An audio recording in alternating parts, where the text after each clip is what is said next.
जो वैसे ही मेरे भाई हैं, तीनों ही बड़े भाई हैं मेरे, आए, उन्होंने सारे साक्ष्य, सारे तथ्य जान लिए, सारे देख लिए। अभी तक मैं प्रतीक्षा में हूं कि उनका कोई फैसला नहीं आया। दूसरा, जालोर में मैं अब भिक्षा यात्रा आज पहली थी, मैंने आरंभ भी करी, और ये सनातन का स्वरूप है कि एक साधु को भिक्षा चातुर्मास के उपक्रम में लेनी चाहिए। और 5 घरों से हम भिक्षा लेते हैं, जिसमें एक घर पर उतनी देर रुकते हैं जितनी देर में, कहते हैं ना, गौदूहन में जो समय लगता है उतनी देर साधु एक स्थान पर रहता है, और उसके बाद में वो वहां से प्रस्थान कर जाता है। उतने में भिक्षा मिलती है तो ले लेता, नहीं तो वो प्रस्थान करता है। वो हमने किया। कल रात्रि में हनुमान जी के मंदिर का दर्शन करने के लिए मैं गया था, लेकिन वहां पर दर्शन के बाद छोटा भजन का कार्यक्रम रखा था। उसके लिए भी कुछ व्यवस्थाएं की गई थी कि छोटा सा टेंट लगाया जाए, कुछ साउंड लगाया जाए, जिससे छोटा सा भजन कीर्तन हो जाए। लेकिन मेरे पहुंचने के बाद उन्होंने, कुछ अधिकारियों ने, प्रशासन के कुछ लोगों ने वो टेंट भी हटा दिया। टेंट के सारे सामान को सीज किया, टेंट और साउंड वाले की गाड़ी को सीज कर दिया, गाड़ी को ले जाकर के थाने में रख दिया। ये सारा व्यवहार समझ से, नीति के, शास्त्र के, सबके विरुद्ध है। ये मुझे ठीक नहीं लग रहा है। तो मैं बस यही चाहता हूँ कि चातुर्मास का संकल्प तो मैं यहाँ रहकर के पूरा कर ही रहा हूँ, लेकिन यहाँ की हजारों माताएं और हजारों भाई और युवा सब चाहते हैं कि मैं यहाँ दिन भर खाली न बैठ करके, अनुष्ठान, ध्यान, पूजा, भजन तो चल ही रहा है, लेकिन उसके अलावा भी सबकी इच्छा है कि मैं वार्ता करूं, कुछ सत्संग सुनाऊं, कुछ प्रवचन सुनाऊं, कुछ अपना भाव समाज के मध्य रखूं। और हम तो बिना किसी ग्राउंड, बिना किसी पंडाल, बिना किसी व्यवस्था के, जहां जो जगह मिलेगी हम वो करना चाहते हैं। उसके लिए भी अगर ये इस प्रकार से रोकना टोकना करेंगे तो ये पूरा अनुचित है और ये व्यवहार ठीक नहीं है।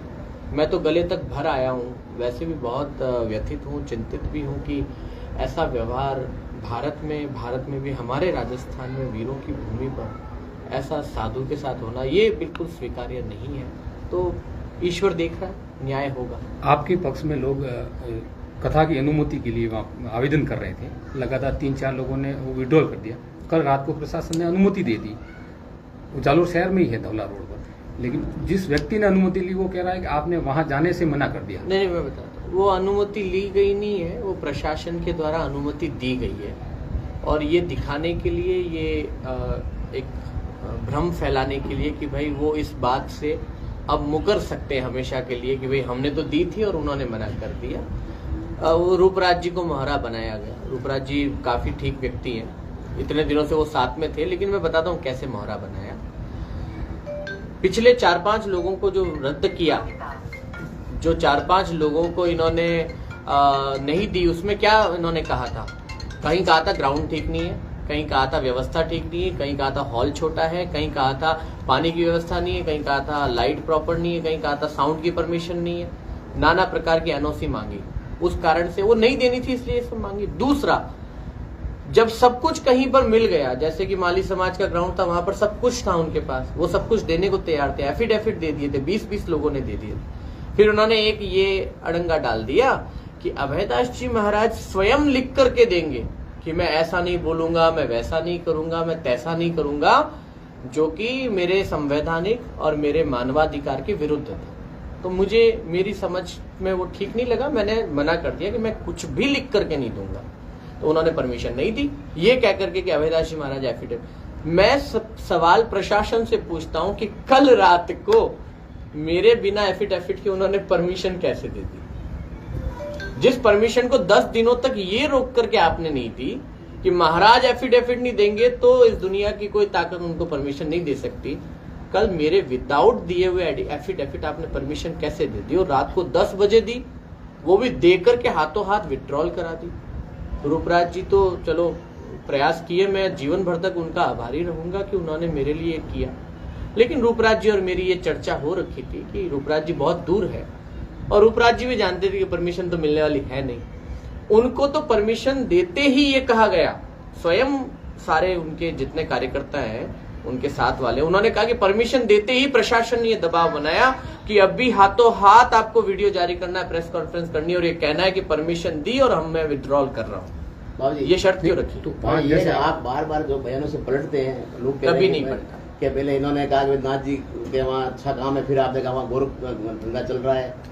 रूपराज जी ने भी कहा कि बाबूजी ने खुद ने कहा था धवला रोड पे लेनी है परमिशन, फिर बाबूजी ने खुद ने मना कर दिया कि ये उनका ये कहना है बार बार अपने बयानों से पलट जाते हैं। मैं बयानों से नहीं पलट रहा हूँ भाइयों। प्रशासन जैसे जैसे पैंतरे यूज कर रहा है उसके अनुरूप मेरे संकल्प का संरक्षण कर रहा हूँ। संकल्प की रक्षा करना और बयान पलटने में रात दिन का अंतर होता है। मैं नेता नहीं हूँ, मैं कोई प्रवक्ता नहीं हूँ किसी दल का, संगठन का, जो मैं किसी संगठन को, मैं सनातन धर्म की हमारी इस परंपरा को अक्षुण्ण कैसे रख पाऊं, मेरे संकल्प को अक्षुण्ण कैसे रख पाऊं, क्योंकि मेरा संकल्प मतलब साधु का संकल्प। साधु का मतलब एक सनातन धर्म के एक अंग का संकल्प। इसके संरक्षण में प्रशासन जो नाना प्रकार के षड्यंत्र रच रहा है, इस षड्यंत्र में मैं अपनी इस व्यवस्था को कैसे मतलब स्थापित रख पाऊं, इसलिए छोटी मोटी गलियां तो मुझे पकड़नी पड़ रही है। I accepted. मैं चौड़े धाड़े भी आ सकता था, लेकिन मैंने बताया अगर आता तो हो सकता था मेरे जो शिष्य हैं, भक्त हैं, सनातनी हैं, उन पर डंडे पड़ते। मैं अब ये बार बार करवाना नहीं चाहता। एक ये बात है कि जब आप लगातार कथा कर रहे थे, जिस 18 तारीख को आप भैरसा माता मंदिर दर्शन के लिए जाने वाले थे और उसको लेकर वहाँ जो मजार है उसमें भी आपने बयान दिया, उस समय आपको प्रशासन रोक रहा था, जाने नहीं दे रहा था, तो आप उस चीज को मतलब कैंसिल भी कर सकते थे कि भाई प्रशासन जाने नहीं दे रहा तो हम सिर्फ कथा करेंगे यहाँ रहकर 8 तारीख तक। नहीं, ये तो ऐसा वो आपने जबरदस्ती क्यों की? जबरदस्ती इसलिए की कि हमारी हठ धर्मिता इस बात को लेकर के थी कि आप हमको मंदिर दर्शन से नहीं रोक सकते। देखिए, मैं उससे पहले भी लगातार 2 दिन अलग अलग गलियों में अलग अलग मंदिरों के दर्शन किए और तब भी मेरे साथ में 200, 400, 500 लोग तो थे ही। तब तो आपने नहीं कहा कि आप मंदिर दर्शन नहीं कर सकते। आपको ये इनपुट किसने दिया कि महाराज जी तो मजार तोड़ने वाले हैं? आप तो उसको ढूंढो ना, जिसने ये बात आप लोगों के कानों में पहुंचाई, आप उसे ढूंढिए और उसको दंडित करिए। उसके कारण अगर आपको ये इनपुट मिला और आपने ऐसा गलत किया है, मैंने तो कोई बयान, मेरा तो आज तक, आप तो मीडिया वाले, आप तो कहीं से भी कुछ भी ढूंढ सकते हैं। इससे पहले आप पहले दिन भैंसा गए थे, हाँ। उस दिन मजार का विषय छिड़ा, मैंने वजह क्या हुई? नहीं, वजह यही हुई कि भैरसा माता जी मंदिर की सीढ़ी पे ही, पहली सीढ़ी पर पैर रखते हैं और लेफ्ट में मजार थी। मजार कितने समय से, ये आपको पता नहीं था? मजार जहाँ तक मुझे जानकारी है 20-25 सालों से पुरानी। ये तो आप मतलब उनको जांच तो वो करने के- जांच करें। आप जांच भी कर सकते थे, एप्लीकेशन दे सकते वो भी कर थे। सकते थे। आप मतलब मेरी ये बात तो आप सुनिए। संतो आपका काम है कथा करना, कथा के अलावा आप अभी आप इस दूसरे विवादों में- ये संत का ही कार्य है और मैं ये कार्य 20 वर्षों से कर रहा हूँ। जालोर में ऐसा नहीं हुआ अब अभी? ये ना, मैं जब मात्र 10 वर्ष का था तब से मैं ये कार्य कर रहा हूँ कि जो भी धर्म की व्यवस्थाओं के और धर्म से जुड़े हुए किसी भी अंग के साथ में खिलवाड़ है या ठीक नहीं है, वहां पर हमें ये कार्य करना चाहिए, पूछना चाहिए, प्रश्न पूछना। प्रशासन से मैंने प्रश्न ही तो पूछा था, मैंने ये कहा था कि आप जांच करो, तो ये तो मेरा संवैधानिक अधिकार है और भारत के संविधान के अनुरूप मैं मांग कर सकता हूँ और मांग करी। उसके बाद में तो समाज को देखना है। मैं तो आज जालोर के लोगों से पूछ रहा हूँ, क्या आप में से कोई जाकर के उसकी आपने लगाई क्या एप्लीकेशन, और लगाई है तो इसका काम होना चाहिए। जब पहले दिन आप आगे क्या गए थे- प्लान है? आगे क्या कर रहे हैं अभी? आगे बस मैं अभी तो 8 अगस्त तक तो यही हूँ। नहीं तो जो 3 सदस्यीय कमेटी आई थी उनके साथ आपकी बंद कमरे में कम से कम 2 घंटे वार्ता हुई है और उसके बाद उन्होंने मीडिया में ये बयान दिया कि इनकी जो भागवत कथा है, वो भागवत कथा का जो कार्यक्रम था वो पूरा हो गया, शेष दूसरे हो सकते हैं अभी अधूरे रहेंगे। तो उनकी बात से आप संतुष्ट हुए? उन्होंने क्या कहा, आप यहीं रह के अनवरत इस कार्यक्रम को जारी रखेंगे या अब तगड़गढ़ चले उन्होंने जाना क्या, चाहिए? पूरे देश के सारे संतों ने कहा और राजस्थान की जो सरकार है, प्रदेश सरकार, उसने भी कभी ऐसा मुझे नहीं कहा कि आप यहाँ नहीं रह सकते। नहीं रहने का मतलब कि आपका कार्यक्रम पूरा हो गया तो अब यहाँ से आपको तगड़गढ़ जाना चाहिए, ऐसा कुछ कहा? नहीं, उन्होंने, किसी ने ऐसा नहीं कहा। उन्होंने भागवत का जिक्र नहीं किया। उन्होंने ये कहा था इनके चातुर्मास का पहला क्रम भागवत पूरी हुई है। अभी नानी बाई का मायरे का संकल्प, मीरा चरित्र का संकल्प और बाबा रामदेव जी की कथा का संकल्प, ये अधूरे पड़े। बाबा जी आपका जो थीम था वो कथा करने का था, आपने कथा के बाद में ये दूसरा इशू क्यों क्या कर रहा है? आप मुझसे मेरे से परिचित नहीं है, इसका मतलब इसलिए आप ऐसा प्रश्न कर रहे हैं। आप अगर मेरे पिछले 15 वर्षों की सारी कथाएं उठा के देखेंगे, हर कथा में मैं ये प्रश्न करता हूँ, सभी प्रश्न करता हूँ। मैं जातिवाद के विरुद्ध प्रश्न करता हूँ कि समाज में जातिवाद का अर्थ जाति नहीं होना चाहिए, ये नहीं कह रहा। जाति और जाति के मध्य भेद नहीं होना चाहिए, हम सब एक हैं। ये प्रश्न करता हूं। मैं बलि प्रथा के विरुद्ध हूं, मैं शराब के बाद शराब पीने वालों के विरुद्ध हूं, मैं नशे के विरुद्ध हूं, मैं धर्म के नाम पर जो आडंबर फैलाया जा रहा है उसके विरुद्ध हूं, मैं हिंदू और मुस्लिम दोनों की व्यवस्थाएं अपने अपने दायरे में रहे और अपने अपने हिसाब से प्रचार करें, मैं इसके पक्ष में हूं। लेकिन जब दोनों साथ में होते हैं, जब एक स्थान पर हो जाते हैं या एक साथ में होते हैं, तो वहां पर विवाद बनते हैं। इसका पुराने प्रमाण है। अभी तक काशी वाला जालोर भी में नहीं ऐसा- सुलझा, सर, अभी तक काशी वाला नहीं सुलझा, अभी तक अब- मथुरा वाला भी नहीं जालोर में सुलझा। ऐसा नहीं है। अब आप जिस साधु प्रकार से प्रशासन आपको अनुमति नहीं दे रहा है कथा जी, करने की, जी। 8 तारीख तक आपने पढ़ लिया, तो अब कैसे ये कथा करेंगे या क्या आपका कार्यक्रम रहेगा? मैं तो नित्य प्रयास कर रहा हूं कि मैं कुछ न कुछ सत्संग वार्ता सुनाऊं, पर हर बार ये प्रयास कर रहे हैं मुझे विफल करने का। करते रहे, हम अपना कार्य कर रहे हैं, धर्म के लिए जो कर सकते हैं करेंगे। राजनीति में आने की इच्छा है तो? बाबूजी, मेरा एक निवेदन है मैं बाबूजी। साधु नीति में हूँ, धर्म नीति में हूँ, बाबूजी, इससे मेरा- बड़ा और कोई उपहार नहीं हो सकता मेरे जीवन बाबूजी, में। मेरा एक निवेदन है, साधु का काम होता है इंसानियत। आप इंसानियत से हटके हिंदू मुसलमान के नहीं, ये देखिए साधु का क्या कार्य है, उसके लिए आपको शास्त्र पढ़ने पड़ेंगे।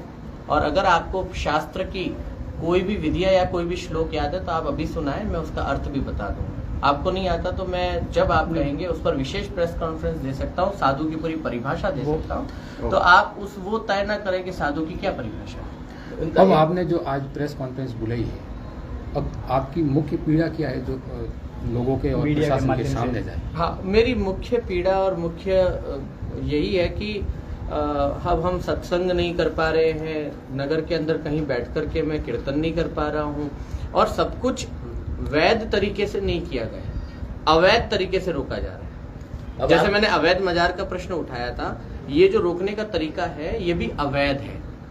और मैंने किसी वैलिड जो मजारे हैं, जैसे मैंने थोड़ी कहा कि कोई जहां पर किसी पीर पैगंबर के जाने के बाद वहां पर जब मकबरा बनता है वो आस्था का केंद्र हो गया। मैंने तो यही प्रश्न किया था कि भाई अगर कोई ना हो तो फिर उस पर जांच की जानी चाहिए, उसे हटाया जाना चाहिए, ये तो बोला मैंने। एक बात और सामने आ रही है कि इसको आप और एक लीगल तरीके से एक है ना, नहीं आपको है ना बढ़िया मीडिया के लिए बहुत बढ़िया बात बता रहा हूं। ये चला ना, बताना सबको क्या, कुरान में कुरान की वो आयत और वो सारा मैं दे सकता हूं जिसमें कुरान कहती है कि मजार हराम है। आपको चाहिए तो मैं दे देता हूं प्रमाण, मैं वो रुकू वो आयत दोनों ही आपको दूंगा जिसमें मकबरा बनाकर उस पर चद्दर चढ़ाना भी कुरान में हराम कहा गया। जाकर के बताइए मीडिया को। पूजा नहीं कर एक सकते बात यार। ये भी सामने आ रही है कि फिर ये जो आपने मुद्दा उठाया मजार और इसका आप लीगल तरीके से कलेक्टर जाके ज्ञापन लोगों के साथ में ये भी कर सकते थे। नहीं, ये करने की तो अभी स्थिति नहीं आने दी ना, सांस तो लेने देवे ये लोग, मुझे लेने दें, खुद ले ले में। आप जिस भी दिन तो- होगा लोग तो ये होगा। कह आप रहे भी हैं- तो थोड़ा धैर्य रखते नहीं गुरुजी। नहीं, ऐसा नहीं। संकल्प से बड़ा साधु के लिए कथा- कुछ नहीं होता। मेरी बात तो मुझे जवाब तो दे दीजिए। संकल्प से बड़ा एक साधु के लिए कुछ नहीं होता। मैं धैर्य आश्रम में बैठ के नहीं रख सकता। मैं यहाँ बैठा हूँ धैर्य में ही हूं ना, और क्या कर रहा हूँ। शाम को खाली मंदिर दर्शन करने जाता हूँ। आज सवेरे मैंने 5 घरों की भिक्षा ली है, कल कहीं और गली में जाकर के भिक्षा लूंगा, और ये मेरा कर्तव्य है, मैं पूरा एक करूंगा। मकान की अब- छत पर अब आपने आपका 2 दिन क्या पहले है? ये भी कहा था कि मुझे जालोर में मठ बनाना है, तो आपकी इच्छा अब जालोर में नहीं या तगड़गड़ी है? नहीं, वो तो मैंने विनोद में कहा था अच्छा। कि अब ज्यादा ही करोगे तो यही मठ लेकर के रह जाऊंगा, इसलिए कोई खौफ न खाए कि मैं यहाँ मठ नहीं, बना के रहने वाला। अब आपका क्या रहेगा, आगे क्या रहेगा? आगे बस भिक्षा यात्रा नित्य चलेगी, प्रभात फेरियां नित्य चलेगी। मतलब चातुर्मास के बाद भी नहीं, 8 अगस्त तक। वो तो मैं अमेरिका जाऊंगा तो वहां भी भिक्षा यात्रा होती है। अमेरिका कब जाना है? अमेरिका 9 को जाना है। ठीक है सर, थैंक यू। ओके। मैंने जब ये बोला था ना कि भाई कुरान में कहा है कि मजार हराम है, जालोर की 3 मौलवियों के मेरे पास मैसेज आए, गुरु